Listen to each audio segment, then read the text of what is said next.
नमस्कार मित्रमैत्रिणींनो, आज आपण उपवासाचे वर्षभर टिकणारे साबुदाणा बटाट्याचे कुरकुरे बनवणार आहोत, तेही बिना मशीन बिना साचा। मुलांना सुद्धा देण्यासाठी अगदी पौष्टिक अशी रेसिपी आहे। मुले बरेचदा बाहेरचे विकतचे कुरकुरे खातात, तर अशा प्रकारचे कुरकुरे तुम्ही हवे त्यावेळेस तळून त्याच्यामध्ये चाट मसाला, थोडीशी लाल मिर्च पावडर किंवा पेरी पेरी मसाला टाकून मुलांना खाण्यासाठी घरात बनवलेले पौष्टिक असे कुरकुरे देऊ शकता।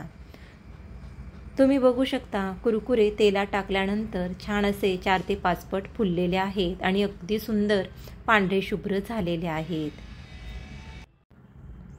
या ठिकाणी आपण 1 वाटी साबुदाणा बाउलमध्ये काढून घेतलेला आहे। वजनी पाहायचं झालं तर 250 ग्राम साबुदाणा ही पाव किलो साबुदाणा आपण घेतलेला आहे।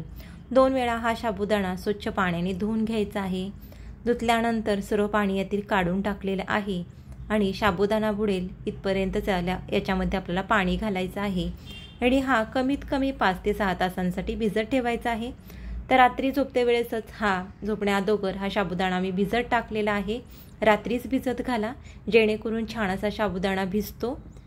बोटाने पाहायचं झालं तर अर्धा इंचच पाणी याच्यावरती ठेवलेलं आहे। झाकण ठेवूयात आणि हा साबुदाणा आपण रात्रभर असाच भिजण्यासाठी ठेवूया।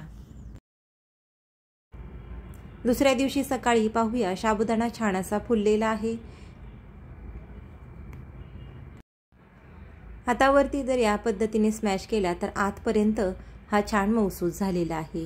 या पद्धतीने आपल्याला साबुदाणा भिजवायचा आहे। बिलकुल साबुदाण्याची कणी याच्यामध्ये लागली नाही पाहिजे।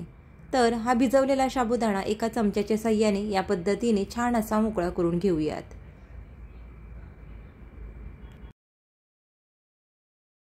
यानंतर आपण उकडलेला बटाटा आहे, साधारणतः वजनी पाहायचं झालं तर अर्धा किलो हा बटाटा आहे।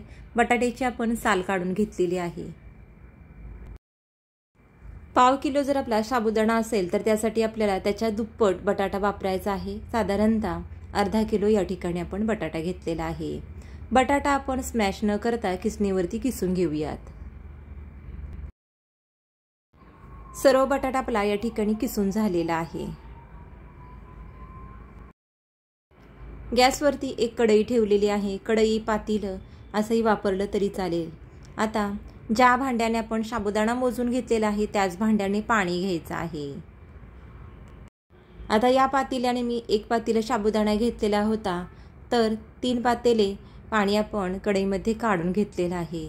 या पाण्याला छान अशी खळखळून उकळी आणलेली आहे। याच्यामध्ये आपण बारीक चिरलेली हिरवी मिरचीची पेस्ट घालणार आहे। हिरव्या मिरच्याऐवजी तुम्ही लाल मिर्च पावडर वापरली तरी सुद्धा चालेल किंवा प्लेन तुम्ही मिठाची सुद्धा ही चकली बनवू शकता। आता चवीप्रमाणे याच्यामध्ये मीठ घालायचं आहे आणि मिक्स करून घेऊयात।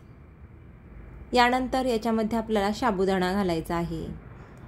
तर अंदाज घेऊनच पाणी घातलेलं आहे। गरज वाटली तर पाणी नंतर आपण गरम करून याच्यामध्ये ॲड करू शकतो, पण सुरुवातीला 3च भांडी पाणी वापरलेलं आहे।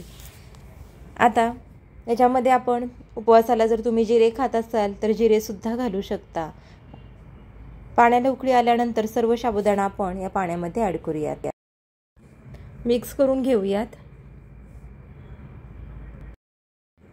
3-4 मिनिट हा साबुदाणा आपण मीडियम लो फ्लेमवरती छान या पद्धतीने शिजवून घ्यायचा आहे। मधून अधून या पद्धतीने ढवळत राहायचं आहे, जेणेकरून हा साबुदाणा तळाला लागणार नाही।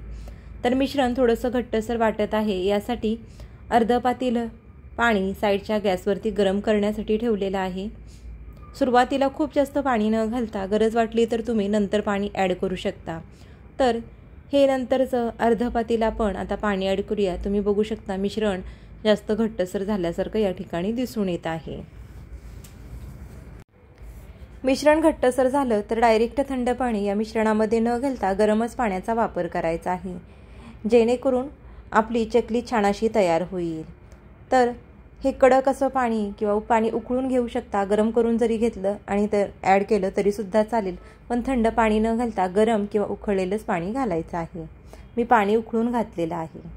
मिक्स करून घेऊयात आणि हे मिश्रण असंच आपल्याला थोडंसं साबुदाणा ट्रान्सपरंट होईपर्यंत शिजवून घ्यायचं आहे। आता 5 मिनिटांनंतर साबुदाणा बऱ्यापैकी ट्रान्सपरंट झालेला आहे। आता याच्यामध्ये आपण किसून घेतलेला बटाटा ॲड करूया आणि छान असा तो मिक्स करून घेऊयात।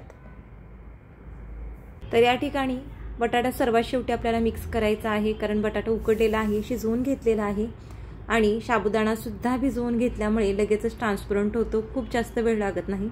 साधारणतः हे सर्व मिश्रण शिजण्यासाठी आपल्याला 10 ते 15 मिनिटं लागतात। तर पाहू शकता मिश्रण छान असं घट्टसर झालेलं आहे।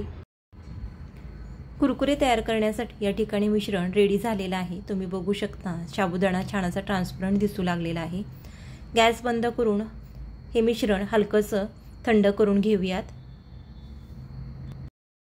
मिश्रण हलकंसं कोमट झाल्यानंतर दुधाच्या मिठाच्या कॅरी बॅगमध्ये भरून घ्या किंवा किराणा मालाच्या दुकानातील अशा पद्धतीच्या साखरेच्या बॅगमध्ये जरी भरलं डीमार्टच्या तरीसुद्धा चालणार आहे। मिश्रण भरल्यानंतर साईडून एक छोटासा याला कट द्यायचा आहे। हे कुरकुरे आपण घरातच तयार करणार आहे, त्यासाठी एक प्लास्टिकचा कागद अंथरून घेतलेला आहे। प्लास्टिकच्या कागदाऐवजी तुम्ही सुती कपड्यावरती जरी हे कुरकुरे तयार केले तरीसुद्धा छानच होतात। कागदाला तेल वगैरे लावण्याची आवश्यकता नाही, अगदी पटकन होतात। 10 मिनिटांमध्ये अर्धा किलोचे कुरकुरे तुम्ही सहजपणे बनवू शकता। बनवायला अगदी साधे सोपे आहेत। सर्व कुरकुरे मी या ठिकाणी तयार करून घेतलेले आहेत। 1 दिवस घरामध्ये सुकवून घेणार आहे आणि 1 दिवसाचं याला ऊन द्या। ऊन येत नसेल तर कमीत कमी 1 ते 2 तासाचं ऊन द्या, जेणेकरून हे वर्षभर छान टिकून राहतील। कुरकुरे छान असे कडकडीत वाळवून घ्यायचे, जेणेकरून 1 ते 2 वर्ष छान असे टिकतात। वाळवणीचा पदार्थ आहे, त्यामुळं 1 ते 2 तासाचं तरी ऊन देणं याला गरजेचं आहे। तर बघू शकता अगदी सहजपणे हे तुटले जात आहेत। तयार झालेले कुरकुरे अगदी सुंदर दिसत आहेत। चला तर लगेचच तळून पाहूयात। तेलात टाकल्याबरोबर कुरकुरे छान असे फुलत आहेत, मस्त असे पांढरे शुभ्र झालेले आहेत। तुम्ही सुद्धा हा वाळवणीचा पदार्थ नक्की बनवून पहा। करायला अगदी साधा सोपा आहे आणि उपवासा दिवशी खिचडी खाण्याचा कंटाळा आला तर थोडेसे कुरकुरे तळून शेंगदाण्यासोबत तुम्ही खाऊ शकता आणि तोंडाला अगदी छान अशी हे कुरकुरे खाल्ल्यानंतर चव येते। अतिशय चविष्ट असे कुरकुरे लागतात, बिलकुल तेलकट होत नाहीत, तेल पीत नाहीत। त्यामुळं तुम्ही सुद्धा या पद्धतीने कुरकुरे बनवा। कसे झाले ते कमेंट करून सांगा। रेसिपी जर आजची वाळवणाची आवडली असेल तर रेसिपीला लाईक करा, शेअर करा आणि आपल्या चॅनलला सबस्क्राईब करा। आज वेळात वेळ काढून तुम्ही रेसिपी पाहिली त्यासाठी खूप खूप धन्यवाद। लवकरच भेटूया छान साध्या सोप्या आणि स्वादिष्ट रेसिपीसह।